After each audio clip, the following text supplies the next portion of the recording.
राज्याचे संवेदनशील मुख्यमंत्री एकनाथ शिंदे यांच्यासमवेत नाभिक समाजाच्या शिष्टमंडळाची बैठक घेऊन नाभिक समाजासाठी स्थापन केलेल्या संत सेनाजी महाराज केशशिल्पी महामंडळ कार्यान्वित करून निधी उपलब्ध करण्यासाठी पाठपुरावा करणार आहे। तसेच इतर सर्व मागण्या पूर्ण करण्यासाठी नाभिक समाजाला सर्वतोपरी मदत करू असे आश्वासन आमदार शहाजी बापू पाटील यांनी दिले।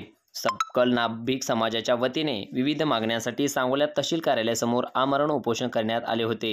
यावेळी आमदार शहाजी बापू पाटील यांनी उपोषणस्थळी भेट देऊन नाभिक समाजाच्या मागण्या जाणून घेतल्या। त्यानंतर नाभिक समाजाच्या पदाधिकाऱ्यांशी संवाद साधताना ते बोलत होते।